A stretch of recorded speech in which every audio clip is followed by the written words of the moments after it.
What is scholasticism?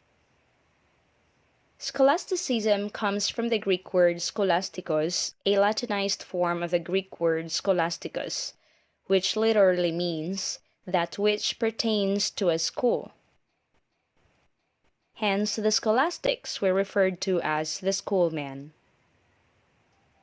Scholasticism was generally identified with Christian theology during the medieval period.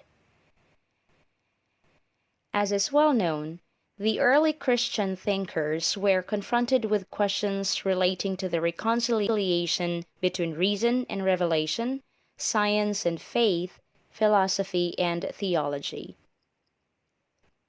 They were also faced with the task of defending and universalizing the Catholic faith, as well as establishing the authority of the Bible.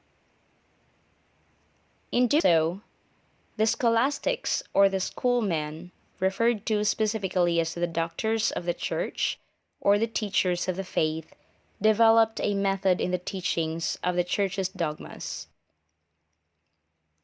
This led to the recovery and appropriation of Aristotle's philosophy.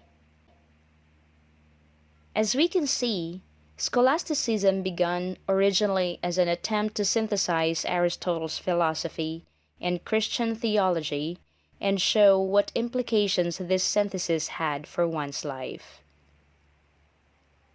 Scholasticism, therefore, is not a philosophy nor a theology, but a tool and method for learning which emphasizes dialectic reasoning inspired by Aristotle. As we know, in Aristotle, dialectic reasoning involves the exchange of argument and counter-argument in the pursuit of a conclusion, which eventually leads to a resolution of a problem or contradiction.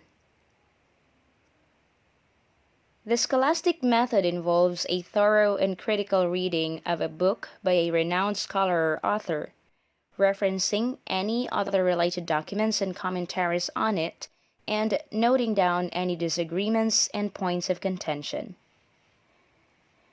The two sides of the argument would then be synthesized using logical analysis. As we can see, the scholastic method is very academic, and the scholastics were very precise in the employment of this method.